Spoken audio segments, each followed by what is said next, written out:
네, 안녕하세요. 반갑습니다. 지난 영상에서 해결 얘기하다가 중단했는데 이어서 하도록 하겠습니다. 여러분들이 낭만주의 영상에서 뭐 해결 나왔다가 독일 낭만주의 나왔다가 아니 뭐 영국 낭만주의 나왔다가 정신없습니다 라고 말씀하실 텐데 그럴 수밖에 없어요. 지금 이 낭만주의 이 애무하기 강의도 이 시리즈도 일종의 유기적인 요소가 있는 거야. 유기적인 게 단순히 낭만주의적인 거 안에만 있는 게 아니라 지금 이 낭만주의 애무하기를 하는 이 속에도 유기적인 게 있다라는 거지. 그러니까 여러분들이 정신없이 왔다 갔다 거리는 것 같지만 제가 그래도 잘 따라오셨으면 좋겠습니다. 자, 이제는 이제 뭘 얘기할 거냐면 해결의 관념론적인 측면입니다. 너무 철학적인 거 아니에요? 어쩔 수 없어. 이렇게 뭐 가벼운 얘기 시시닥거리 이런 얘기 하려고 영상 찍는 거 아니잖아. 여러분들도 아시죠? 자, 현상 그리고 본체라는 이게 왜 이렇게 나뉘었어요? 칸트가 왜 이렇게 나눴어? 물자체는 왜 나오는 거야? 이성의 한계 때문에 나오는 거잖아요. 한계. 이 부분 이제 다 이해하시죠? 자, 현상과 본체라는 이것은 일종의 칸트의 뭐라 그랬죠? 이원론적인 측면이라고 말씀드렸죠. 이러한 이원론적인 파괴적인 이원론이 결국 해겔은 이거에 대한 해독제로서 해독제가 필요하겠다 해서 해겔은 이제 피테와 셸링을 이어가지고 이거를 연결하는 관념론을 이제 얘기합니다. 자, 현상과 본체가 분리되어 있었죠. 칸트에 의해서. 근데 이거를 연결시켜야겠다라고 해겔이 생각을 한 겁니다. 자, 이건 뭐냐면은 일종의 이론론적인 것인데, 자, 총체화한다라고 보는 게 맞습니다. 자, 이것은 대립하는 각각 것들이 동일한 과정을 지니고 있는 다른 모습이라는 것을 보여주려고 하는 거예요. 이거 중요합니다. 자, 지우고 다시 말씀드릴게요. 대립하는 각각 것들이 뭐라고? 결국에는 과정이 동일해. 과정 동일한데 다른 모습일 뿐이라는 것을 보여주려는 거야. 대립하는 것들이. 자, 이렇게 해서 결국 칸트 이후의 독일 관념론자들은 이제 이성이라는 것이 이러한 절대적인 것들, 절대지를 파악할 수 있는 일종의 수단이었던 거예요. 이런 것들이 대립하는 동시에 어떻게 과정이 동일하지만 다른 모습일 수가 있어요 라고 할 때 이성이 이러한 절대지를 파악할 수 있게 도와주는 거였다는 거지. 자, 그래서 칸트는 모든 논리는 결국 자신의 대립물을 갖고 이율 배반을 갖는다라고 얘기합니다. 이 이율 배반이 여기서 이 유명한 이율 배반이 여기서 나오는 거야. 자, 모든 논리는 그것에 대립하는 것을 갖는다. 이 대립하는 것은 이율 배반이면서 신의 존재 증명에 대해서 얘기를 한다면 결국 이것은 뭘 의미하냐? 신이 존재하지 않는다는 증명과 비기게 된다라는 거예요. 비김. 뭐 이기는 것도 아니고 지는 것도 아니라는 거야. 비긴다라는 거지. 신이 존재한다라는 증명이 존재하지 않는다라는 증명과. 자, 이렇게 얘기한 칸트에 대해서 해겔은 이렇게 얘기합니다. 그건 잘못됐다. 자, 이원성이라는 것은 결국에는 뭐야? 이론성을 함축하고 있다라고 얘기를 합니다. 그러면서 칸트를 비판하면서 언제나 누구나 자신의 대립물이라는 것 또는 반정립을 지니고 있으며 반정립과 연결되지 않는 것은 존재하지 않는다라고 얘기합니다. 이것도 훨씬 중요한 얘기예요. 아까 것보다. 자, 다시 말씀드릴게요. 그러니까 이원성이라는 것은 결국 그 안에 이론성을 갖고 있고 그 이론성은 결국 자신의 대립물을 가지고 있는 어떠한 대상, 그러니까 예를 들어서 네모가 있으면 이거에 대립물이라고 해가지고 이응이 있단 말이에요. 이 이응이라는 것은 대립물이겠지. 왜냐면은 네모니까.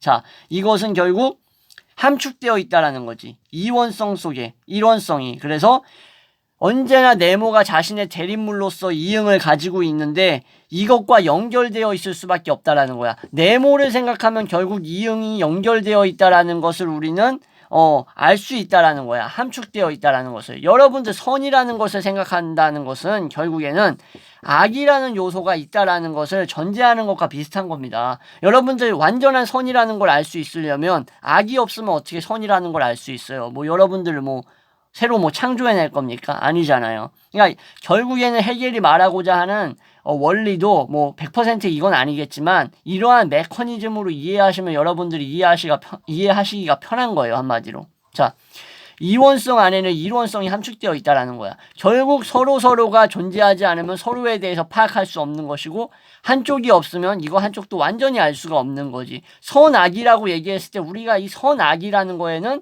결국 이원성 안에 이 이론성이 함축되어 있다라는 것을 알잖아. 뭐야 이게? 도덕적 척도잖아. 척도. 기준이잖아. 그러니까 결국에는 선이라는 것은 자신의 대립물, 반정립인 악이라는 것이 있다라는 것. 이걸 함축하고 있는 거지. 악하지 않은 것이 선이니까. 선하지 않은 것이 악이니까. 자, 이해하시겠죠? 그러니까 빛을 생각하지 않고는 어둠을 생각할 수 없다라는 거지. 그래서 분리할 수 없을 만큼 하나의 종합으로서 연결되어 있다라고 해겔은 봤던 겁니다. 모두, 민족도, 국가도, 인간도. 자, 이렇게 해서 칸트의 이원론적인 것에 대한 해독제를 제시한 거야. 관념론으로서. 그래서 아까 말씀드렸던 이해할 수 없었던 거 뭐였어요? 대립하는 것들이 동일 과정의 뭐라고? 다른 모습이라 그랬죠. 다른 모습은 뭐겠어? 선과 악의 각각의 모습이겠지. 근데 과정은 동일해. 왜? 선을 통해서 악을 알 수 있고 악을 통해서 선을 알 수 있으니까. 그래서 대립하는 요소들이라 라는 것이 나오게 되는 겁니다.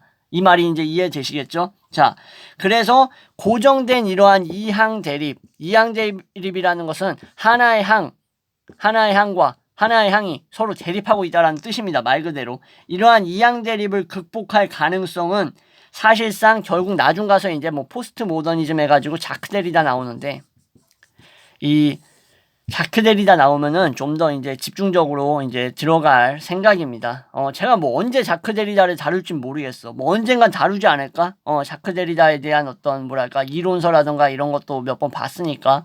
자, 근데 이제 지금 다룰 내용은 아니기 때문에 일단 이러한 이항 대립적 요소가 자크 데리다한테까지 넘어간다라고 여러분들 이제 이해하시면 될 것 같고, 뭐 예전에 얘기했던 뭐 레비스트로스라고 인류학자 있죠?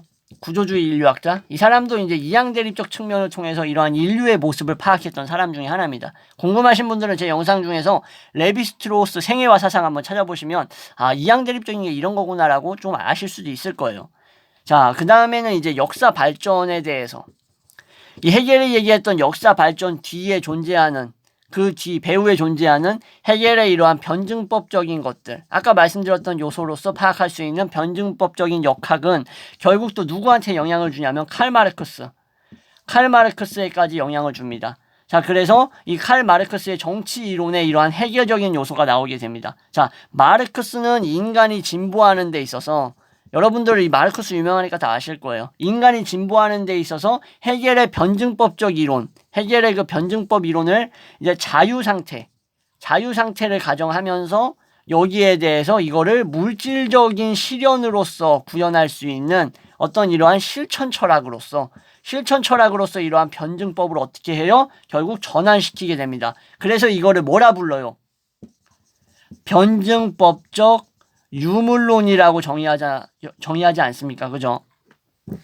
해겔은 그래서 이러한 마르크스에게 혁명의 과학에 대한 합리적인 기초를 제공한 겁니다. 혁명이 왜 일어날 수밖에 없는지, 혁명이 어떻게 일어나는지, 혁명이 어떠한 이상을 품을 수 있는지, 혁명은 어떠한 사회를 결국에는 구축할 수 있는가에 대해서 뭘 제시했어? 칼 마르크스에게 하나의 어떤 청사진을 제공하게 된 거예요. 뭐로써? 자신의 변증법적 유물론을 통해서. 유물론을 통해서라고 하면 안 되겠다. 자신의 변증법적인 이러한 관념론을 통해서 마르크스에게 변증법적 유물론이 탄생하는데 도움을 줬다. 일종의 뭐 산실을 제공했다라고 볼 수 있는 거죠. 자, 그래서 뭐 마르크스가 이런 유명한 얘기 하잖아요. 예. 공산당 선언에서 얘기했나? 철학자들이 세계를 해석을 여러 방식으로 해왔는데 중요한 것은 해석하는 게 아니다. 철학자들이 세계 해석하는 게 중요한 게 아니야. 그럼 뭐가 중요해? 세계를 변화시키는 게 중요하다라고 이런 유명한 얘기 하죠. 그래서 해겔의 변증법은 관념적인 것이고, 자유의 실현은 조용한 관조 속에서, 바라봄 속에서 가능하다라고 생각을 했는데, 이제 마르크스에 오면서 현실은 물질, 그래서 이 물질은 의식보다 훨씬 중요하다라는 거예요. 의식보다 중요. 다시 말씀드릴게요. 현실은 물질적이고 물질은 결국 의식보다 중요하다라는 거야. 왜? 과학적으로 관찰해 봤을 때 그렇다는 거야. 자, 그래서 결국 유물론적 변증법, 내가 주장하는 유물론적 변증법은 뭐다? 실천의 가능성을 허용한다라는 거죠. 관조뿐만 아니라 관조를 넘어서서 내 변증법적 유물론은 뭐다? 마르크스는 실천의 가능성을 준다라는 거예요. 자, 이건 이제 여러분들이 마르크스의 상부구조, 하부구조 이런 사상에 따른 프롤레타리아 혁명이 어떻게 이상사회, 공산사회를 구축하려고 했는지에 대한 기본적 이해가 있으실 거라고 저는 생각하기 때문에 여기서 넘어가도록 하겠습니다.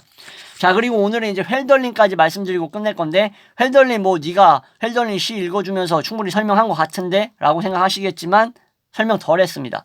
자, 헬덜린 거의 뭐 낭만주의의 거의 천재 시인이라고 얘기했던 헬덜린, 그죠?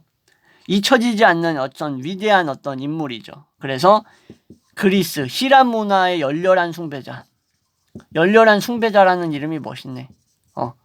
인간을 열렬하게 숭배하는 건 위험하죠. 그죠? 하지만 어떤 문화를 열렬하게 숭배하는 것은 참 아름답고 가치 있는 일이다.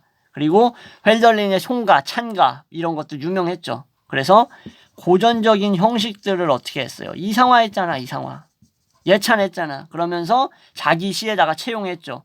소설 히페리온이라는 거 썼다고 제가 말씀드렸던 것 같은데, 히페리온에서 역시 여기서 또 고전적인 주제를 다룹니다.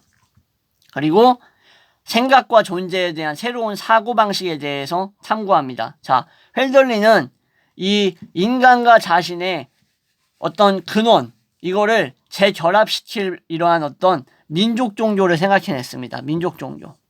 이 민족 종교가 뭐라고요? 헬덜린이 생각해낸 게 바로 인간, 그리고 자연적 근원. 인간이 있고 인간의 자연적 근원을 뭐해? 결합시킬 수 있는 민족 종교를 생각해 봤다라는 거야. 이런 게 있으면 좋지 않을까? 자, 그러면서 헬덜린은 또한 헤겔의 친구이기도 했죠. 뭐 노이퍼만 있는 게 아닙니다. 노이퍼만 있는 게 아니라 헤겔의 친구이기도 했고, 헬덜린이. 그리고 셸링의 친구이기도 했습니다. 셸링의 친구. 그러니까 헬덜린은 되게 독창적인 스타일로 이제 시를 많이 썼죠. 그거를 제가 읽어드렸었죠. 그렇기 때문에 20세기에 와가지고 비로소 제대로 고평가 받기 시작했죠. 당시에는 뭐 제대로 평가를 못 받긴 했어요. 그러면서 되게 새로운 낱말들을 많이 만들어냈고, 되게 낭만적으로 새로운 낱말들을 사용하면서 시를 썼죠. 이것은 일종의 헬덜린에게 있어서 근원적인 일종의 탐구였던 거야. 세계에 대한, 자신에 대한. 그리고 또 고전적인 어떤 초점을 맞춘 거이기도 한 거죠. 뭔가 이렇게 자연의 공기, 빛, 대지, 이런 것들, 헬덜린이 노래했던 것들, 여기에서 이제 조화가 이루어지는 것들, 이러한 것들이 뭐예요? 결국 고전적인 느낌이 나죠. 고전주의적인 느낌. 그러면서 이러한 것들은 더 나아가서 진보적 기독교의 일종의 뭐랄까, 삼위일체적인 것들이 변형된 거야. 이교도적으로 변형된 모습이라고 볼 수 있는 거야. 이렇게까지 자연을 예찬하진 않거든. 어디에서? 이교적인 것에서는 이렇게 자연을 예찬하진 않아. 아니지, 잘못 말했네. 기독교적인 거에서는 이렇게 자연 예찬 안 하잖아. 기독교의 어떤 유일한 단점이라고 보기는 어렵고, 단점이 존나게 많은데 그 단점 중에 하나가 자연에 대한 비중을 그렇게 크게 두지 않는다라는 거죠. 그렇죠? 오로지 신과 인간에 대한 관계에만 집중하고 앉아있잖아. 인간에 대한 관계. 자연에 별로 비중이 없다. 근데 이교도적인 거에서는 자연에 대한 비중이 상당히 고평가되고 높게 추앙되죠. 근데 이렇게 자연에 대한 고평가와 추앙은 결코 낭만주의적인 요소에서 배제할 수 없는 거란 말이야. 반드시 들어가야 된다라는 거지. 그렇기 때문에 아까 말씀드렸던 뭐예요? 기독교적인 삼위일체가 이교적으로 변형됐다라는 말이 바로 이런 거예요. 네. 헬덜린의 목표는 뭐냐면은, 제일 멋있는 말입니다, 여러분들. 그리스의 음악의 신과 태양신 누구예요? 이 정도는 이제 알아야 돼.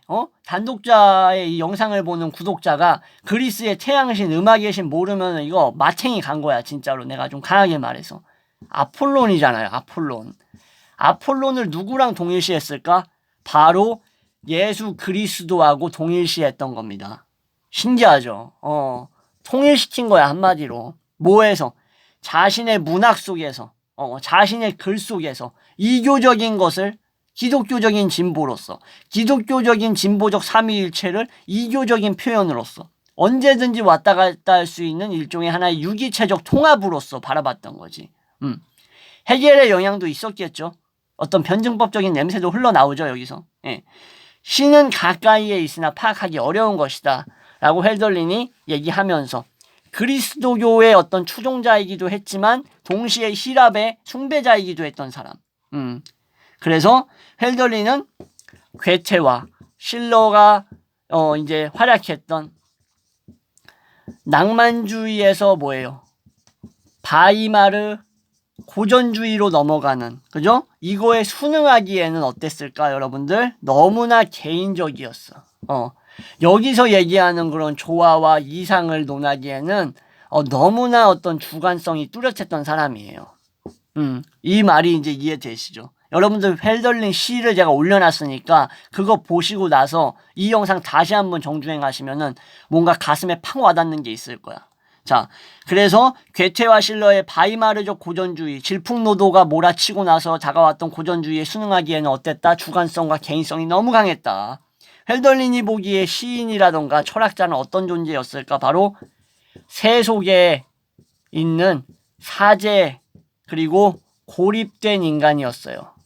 이러한 내용들 많이 나옵니다. 자신의 이상을 추구하며 살려고 하는데 이 젖 같은 현실이 뒷받쳐주지 않네. 나를 도와주지 않네. 뭐 이러한 듯한 느낌이 상당히 고상하게, 이렇게 단독자가 말하는 것처럼 천박하게 표현이 되어 있지 않다. 고상하게 시인답게 표현되어 있다. 그래서 1803년에 우리 불행한 헬덜린 그저 신경쇠약에 걸리게 되죠. 사실상 뭐 여자 문제라고는 하긴 하는데 내가 봤을 때 복합적인 문제야. 이 인간과 인간이 담을 수 없는 그 거대한 자연과 그 자신의 이상향과의 대립, 거기에서 나오는 그 괴리감 속에서 창조되는 문학의 원천들, 사랑할 수밖에 없지, 이거를. 그죠? 문학을 좋아하는 사람이라면. 그래서 신경쇠약에 걸린 다음에 다시는 정상인으로 돌아오지 못했다. 건강하게 될 수 없었다라는 거죠. 이렇게 해서 오늘, 해겔 관념론적인 부분, 중요한 부분이었고, 헬덜린 얘기, 마무리 지으면서 영상 끝내도록 하겠습니다. 헬덜린에 대한 얘기를 좀 더 보충해서 설명했기 때문에 좀 만족스럽네. 제가 헬덜린 엄청나게 좋아하거든요. 아무튼 이렇게 해서 끝낼게요. 시청해주셔서 감사합니다.